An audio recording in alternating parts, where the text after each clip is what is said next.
Hello दोस्तों, मैं Mukesh Kumar master जी channel में आप सभी का स्वागत करता हूं।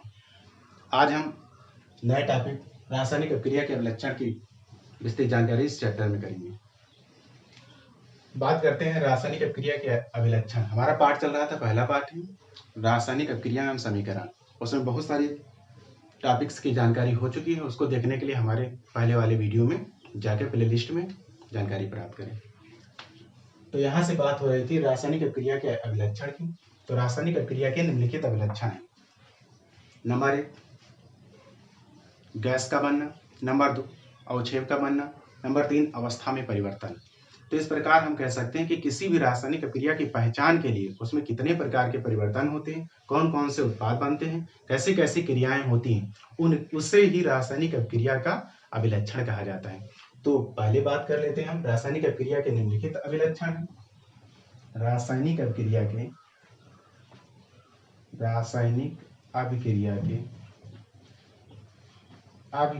के निम्न अभिलक्षण है।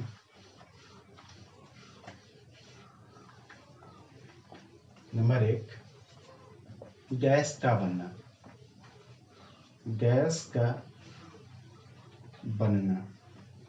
अब बच्चों, गैस का बनना का मतलब क्या है?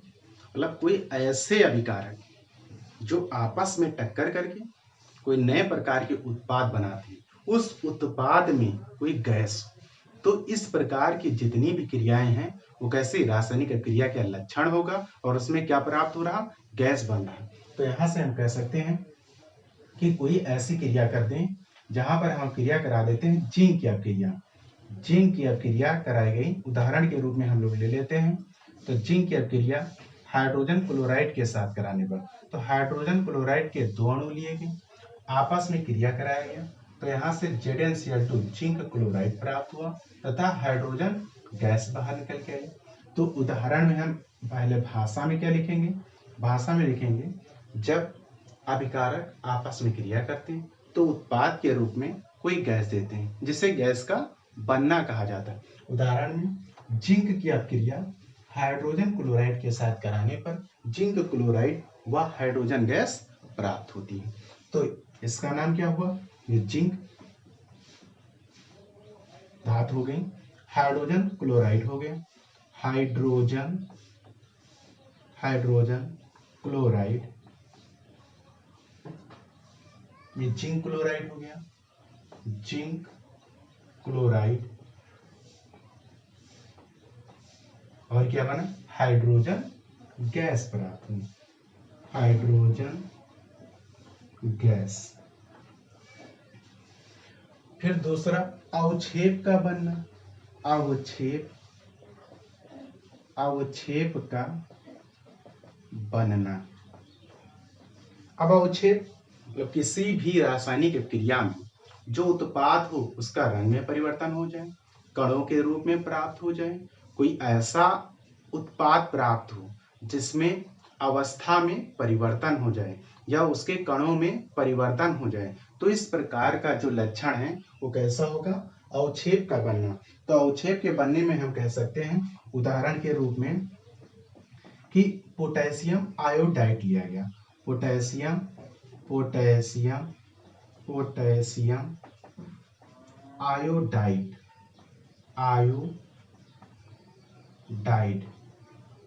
पोटेशियम आयोडाइड की अपक्रिया कराया गया लेड नाइट्रेट के साथ,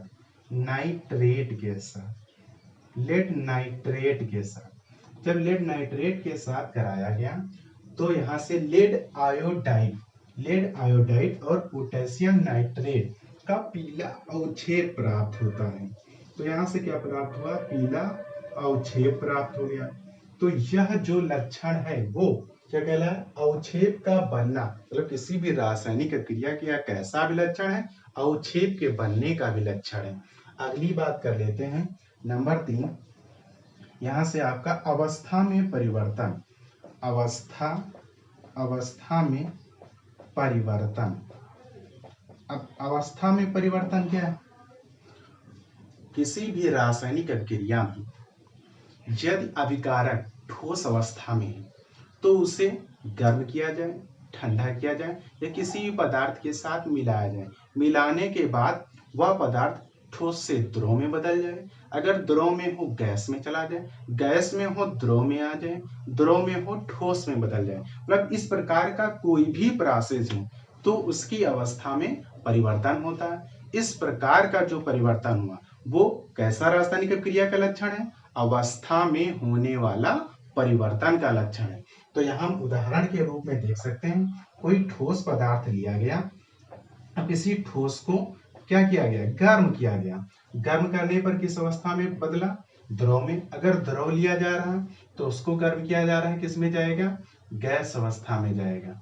अगर इसी प्रकार से देखा जाए तो हम कह सकते हैं यहाँ पर गर्म करने पर, द्रव को गर्म करने पर किस अवस्था में? गैस। अब गैस को अगर हम ठंडा करने की बात करें, इसे ठंडा कर रहे हैं किस अवस्था में? द्रव में। द्रव को ठंडा कर रहे हैं तो किस अवस्था में? ठोस अवस्था में परिवर्तित। तो ये हो गया रासायनिक अभिक्रिया के अभिलक्षण की बात। अब अगली बात करते हैं, रासायनिक समीकरण किसे कहते हैं? रासायनिक समीकरण। अब रासायनिक समीकरण क्या है? तो रासायनिक अभिक्रिया को प्रतीकात्मक रूप में निरूपण करना ही रासायनिक समीकरण कहलाता है। रासायनिक समीकरण, रासायनिक समीकरण, केमिकल इक्वेशन, केमिकल इक्वेशन पाठ के नाम में ही था, वहीं से लिया गया। रासायनिक समीकरण तो किसी भी रासायनिक अभिक्रिया को प्रतीकात्मक रूप में निरूपण करना ही रासायनिक समीकरण कहलाता है। किसी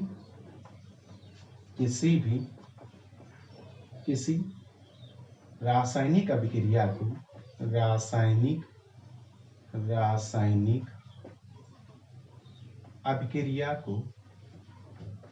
अभिक्रिया को प्रतीकात्मक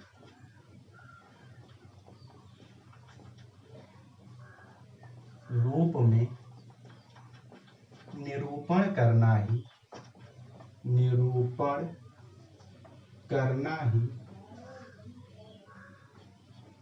रासायनिक समीकरण कहलाता है। रासायनिक समीकरण कहलाता है। अब हम भाषा में कह सकते हैं उदाहरण के रूप में कि भाषा में कोई भी गैस लिया जाए, कोई भी पदार्थ लिया जाए, कोई भी अभिकारक लिया जाए, आपस में क्रिया करने के बाद एक उत्पाद बनाएं। अब इसी जो समग्र क्रिया है इसको प्रतीकात्मक रूप पर निरूपण किया जाए और निरूपण करने के बाद जो समग्र यह क्रिया हुई वही रासायनिक समीकरण कहलाती है।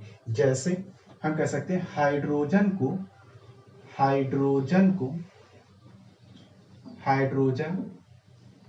क्लोरीन के साथ क्रिया कराने पर, हाइड्रोजन को क्लोरीन के साथ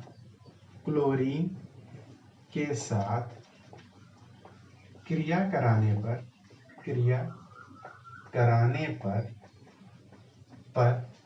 हाइड्रोजन क्लोराइड प्राप्त होता है। हाइड्रोजन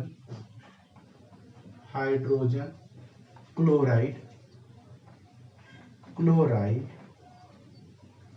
प्राप्त होता है। अब ये हुआ भाषा में। इसी को लिखना किस रूप में है? प्रतीकात्मक रूप में, मतलब प्रतीकों के रूप में लिखना है। तो हाइड्रोजन, अब यहाँ हाइड्रोजन का अगर प्रतीक की बात किया जाए तो H होगा, लेकिन कोई भी तत्व जो इस प्रकार के रूप में है या कोई भी हाइड्रोजन अपने परमाणु के रूप में क्रिया नहीं कर पाते तो अणुओं के रूप में क्रिया करते। तो यहाँ से हाइड्रोजन गैस है अर्थात H2 की क्रिया कराई गई, इसके साथ में Cl2 के साथ में। अब क्रिया के दौरान क्या बना? 2HCl बना। तो यह हाइड्रोजन गैस हो गया, क्लोरीन गैस आपस में क्रिया कराने के बाद हाइड्रोजन क्लोराइड प्राप्त हुआ। तो यह जो प्रतीकात्मक रूप है इसी को रासायनिक समीकरण कहते हैं। अब हम लोग बात समझ गए कि रासायनिक समीकरण क्या है। तो किसी रासायनिक अभिक्रिया को प्रतीकात्मक रूप में निरूपण करना ही रासायनिक समीकरण कहलाता है। अब इसी के स्थान पे एक और बहुत ज्यादा पूछा जाने वाला प्रश्न है, बोर्ड परीक्षाओं में इसके पहले आया भी है। कहा जाता है कंकाली अभिक्रिया या ढांचा अभिक्रिया किसे कहते हैं। तो कंकाली अभिक्रिया क्या है? कंकाली अभिक्रिया, कंकाली अभिक्रिया, कंकाली अभिक्रिया, इसे ढांचा अभिक्रिया के नाम से भी जाना जाता है। अब ढांचा अभिक्रिया या कंकाली तो ऐसी रासायनिक अभिक्रियाएं जिनमें अभिकारक व उत्पाद के अणु आपस में बराबर हो या न, इस प्रकार की जो क्रियाएं, इस प्रकार की जो अभिक्रियाएं वो कंकाली या ढांचा अभिक्रिया, मतलब एक ऐसा सांचा जिसे कह सकते हैं जिसमें ढाला जाए तो कोई अभिकारक ए कह सकते हैं, दूसरा कोई अभिकारक बी, आपस में क्रिया किया, सी प्रकार का उत्पाद बना। तो यह जो समग्र प्रोसेस है वो ढांचा या सांचा अभिक्रिया कहलाती। तो ऐसी रासायनिक अभिक्रिया, ऐसी रासायनिक अभिक्रिया, रासायनिक अभिक्रिया या ऐसी रासायनिक समीकरण, ऐसी रासायनिक समीकरण जिनमें अभिकारक, अभिकारक और उत्पाद के अणु या परमाणु, के अणु या परमाणु समान या बराबर न हो, बराबर न हो, इस प्रकार की समीकरण, इस प्रकार की अभिक्रिया, रासायनिक, इस प्रकार की अभिक्रिया कंकाली, कंकाली या ढांचा अभिक्रिया कहलाती हैं। जैसे में हम यही ऊपर वाली अभिक्रिया ले लेते हैं, क्या H2, चलो H2 प्लस अगली अभिक्रिया ले लेते हैं O2, अभिक्रिया कराया गया, क्या बना H2O। अब ये संतुलित नहीं, हाइड्रोजन गैस लिया गया, ऑक्सीजन लिया गया और क्या बना, जल बना। तो ये असंतुलित है,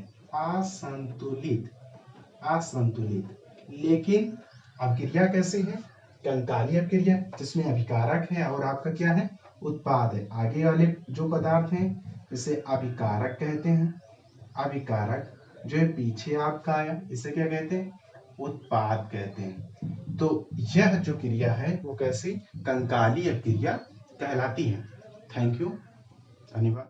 इसके आगे का भाग नेक्स्ट वीडियो में, तब तक के लिए लाइक